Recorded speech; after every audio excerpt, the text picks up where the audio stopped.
കഷ്ടതയുണ്ടത് സ്ഥിരമല്ലെന്നറിക, നൊടിനേരം കൊണ്ടത് നീങ്ങിടുമല്ലോ. പരിഹാരമുണ്ടെല്ലാ ശോധനകൾക്കും, സർവശക്തൻ നിനക്കരികിലുണ്ട്. നഹൂം 1:7. യഹോവ നല്ലവനും കഷ്ടദിവസത്തിൽ ശരണവുമാകുന്നു, തങ്ങൾ ആശ്രയിക്കുന്നവരെ അവിടുന്ന് അറിയുന്നു. പ്രിയമുള്ളവരെ, പ്രശ്നങ്ങളും പ്രതിസന്ധികളും ഇല്ലാത്ത ജീവിതമില്ല.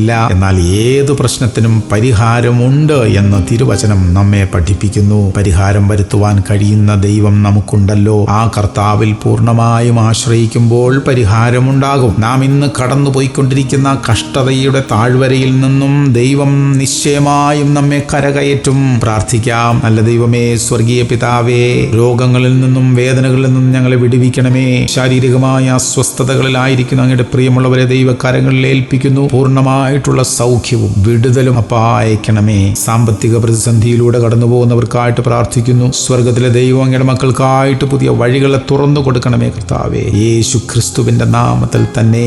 ആമേൻ, ആമേൻ, ആമേൻ.